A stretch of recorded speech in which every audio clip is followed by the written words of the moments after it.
আসসালামু আলাইকুম। আপনারা সবাই কেমন আছেন? আশা করি ভালো আছেন। আমি ডলি কবির আজকে আপনাদের সামনে চিংড়ি বোনার রেসিপি নিয়ে হাজির হয়েছি। আমি এখানে 500 গ্রাম চিংড়ি, যেটা বড় প্রন নিয়েছি, যেটাকে আমি ক্লিন করে রেখে দিয়েছি। আপনাদেরকে আমি দেখে দেব কিভাবে আমি এটা ক্লিন করে নিয়েছি। আমি এটার স্কিনটা ফেলে নিই, কারণ আমি স্কিন সহ চিংড়িটা বোনা করব। স্কিন সহ বোনা করলে এর টেস্টটা অন্যরকম আসে, একটা গ্রান আসে তরকারির মধ্যে। জন্য আমি এটাকে, আপনারা চাইলে স্কিনটা ফেলে দিয়েও চিংড়ি মাছটা বোনা করতে পারবেন। যারা স্কিন খেতে পছন্দ করে না তারা ওরকম করলে খেতে পারবেন। আমি এখানে বোনার জন্য তেল এবং আদা রসুন পেস্ট নিয়েছি, স্বাদ মতো লবণ, 2টো পেঁয়াজ কুচি করে রেখে দিয়েছি। আমি এখানে কোকোনাট পাউডার নিয়েছি, যেটা আমি দুধের সাথে গুলিয়ে চিংড়ি বোনার মধ্যে আমি দেব। কারণ আমি 120 গ্রাম দুধ নিয়েছি। 2টা টমেটো কেটে রেখে দিয়েছি, ধনিয়া পাতা, 3টা কাঁচামরিচ, এবং আমি যে মশলা পাউডারটা ইউজ করব, চিলি পাউডার, হলুদ, কারি, জিরা পাউডার, কারি পাউডার এবং ধনিয়া পাউডার। এখন চলুন আমি আপনাদেরকে দেখিয়ে দিচ্ছি কিভাবে আমি চিংড়ির স্কিনটা ফেলে দিয়েছি।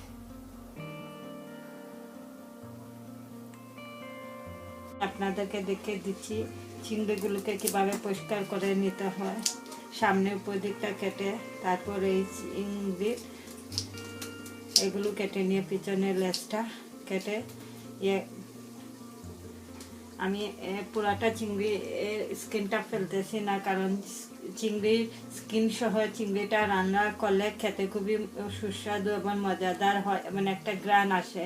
এই দেখুন চিংড়ির মাথার উপরের দিকে যে একটা দাঁড়িয়ে আছে, এটা আমি এভাবে সিজার দিয়ে কেটে নিচ্ছি।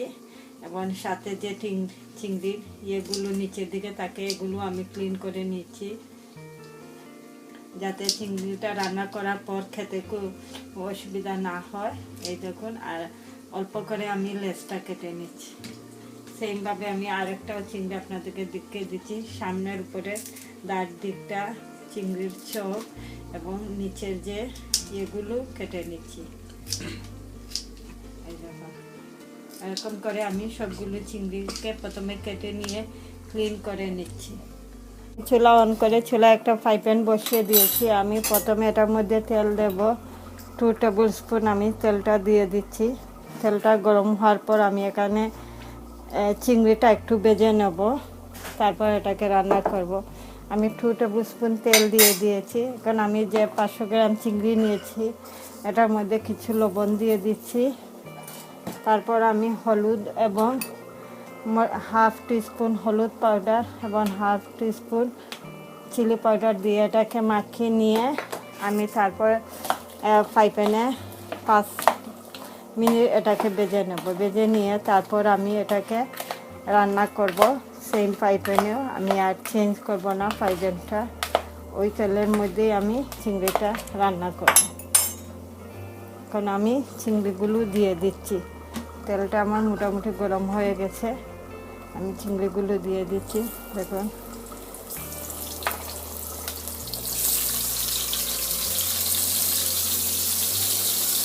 আমার খুব বেশি না, হালকা আছে, শুধু চিংড়িটাকে বেঁচে নিলেই হবে। এই দেখুন, ভাজার সময় চিংড়িটার কালার একটু চেঞ্জ হবে এবং একটা গ্রানও আসবে এই চিংড়িটার মধ্যে।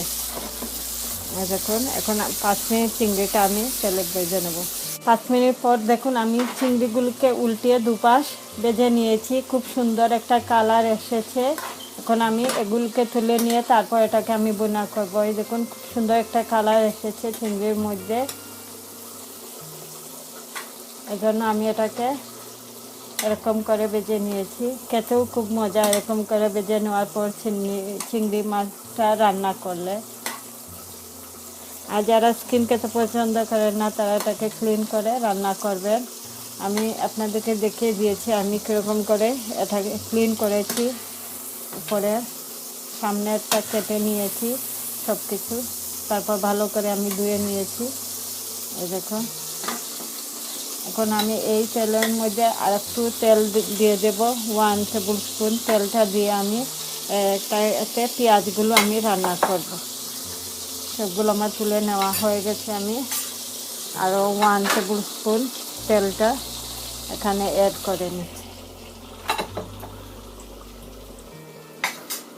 এখন আমি এটার মধ্যে পেঁয়াজটা দিয়ে দিচ্ছি। পেঁয়াজটা দেওয়ার পর আমি এটাকে ভালো করে ভেজে নেব। 5 মিনিট এটা রান্না হবে। তারপর এটার মধ্যে আমি বাকি মশলাগুলো দিয়ে দেব।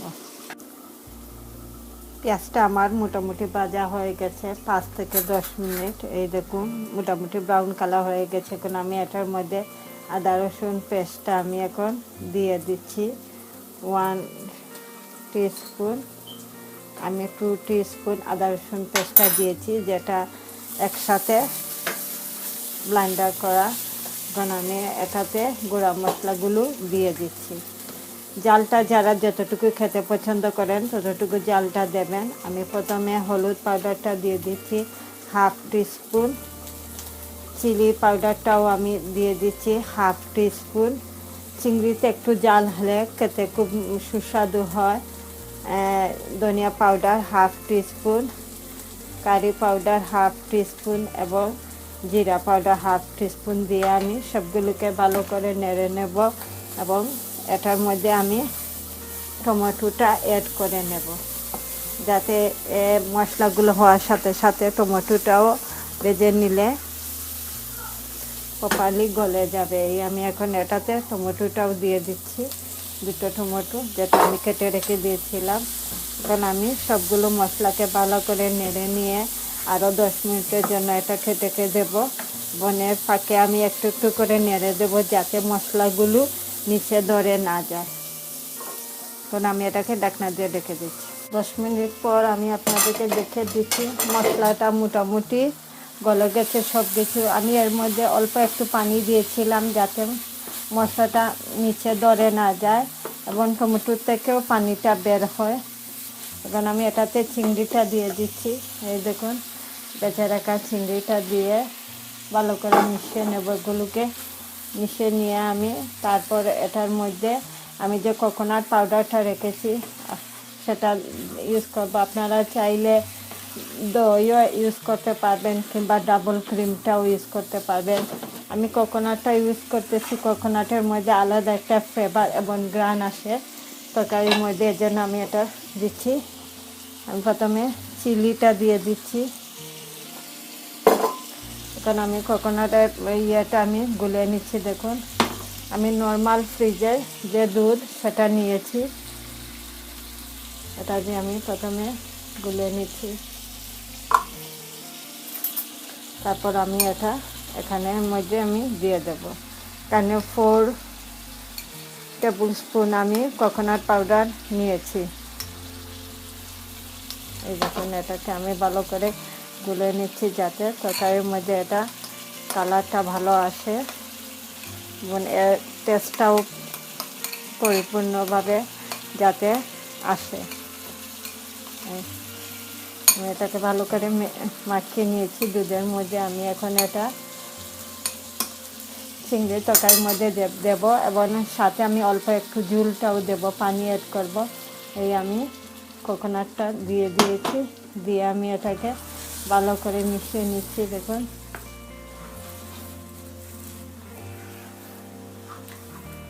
এখন আমি অল্প একটু এই বাটিটা ধুয়ে আমি পানিটা দিয়ে দিচ্ছি। বাটিটা ধুয়ে আমি পানিটা এখানে দিয়ে দিচ্ছি। যারা একটু বেশি ঝোল খেতে পছন্দ করেন তারা একটু বেশি ঝোল অ্যাড করবেন। আমি একটু মাখা মাখা এটা পছন্দ করি, তাই আমি কম পানিটা ইউজ করতেছি। এই দেখুন ওখানে এটা প্রপারলি পুরো পানিটা বলক আসার পর আমি এটাকে নামিয়ে নেব। আরও 10 মিনিট পর আমি ঢাকনাটা উল্টে আপনাদেরকে দেখিয়ে দিচ্ছি। দেখুন খুব সুন্দর কালার এসেছে চিংড়ি মাছের ভুনাতে। এখন আমি এর উপরে ধনিয়া পাতাটা দিয়ে এটাকে একটা ডিশের মধ্যে পরিবেশন করব। আমি ধনিয়া পাতাটা দিয়ে দিচ্ছি। দেখুন এটা পোলাও কিংবা সাদা ভাতের সাথে খেতে খুবই মজা এবং সুস্বাদু। আমি এখন এটাকে নামিয়ে নিচ্ছি। চিংড়ি বোনাটা রেডি হয়ে গেছে। আমি একটা ডিশের মধ্যে নিয়ে নিয়েছি। দেখুন খুব সুন্দর একটা কালার এসেছে, খেতেও খুবই মজা সুস্বাদু। আমি আজকে এটা সাদা ভাতের সাথে পরিবেশন করেছি। আপনারা চাইলে পোলাওয়ের সাথেও এটা খেতে পারবেন। আমি লেবু এবং ছোট কিউকাম্বারটা দিয়েছি, সাথে 1 গ্রিন চিলি। আমার ভিডিওটা যদি আপনাদের ভালো লাগলে লাইক করবেন, ফ্রেন্ডসদেরকে শেয়ার করবেন। যারা আমার রেসিপিগুলো নতুন দেখছেন তারা আমার চ্যানেলটাকে সাবস্ক্রাইব করতে অবশ্যই ভুলবেন না। আপনারা সবাই ভালো থাকেন, সুস্থ থাকেন। খুব শিগগিরই আবারও আমি নতুন রেসিপি নিয়ে আপনাদের সামনে হাজির হব। সেই পর্যন্ত সবাই ভালো থাকেন, সুস্থ থাকেন, আমার জন্য দোয়া করবেন। আল্লাহ হাফেজ।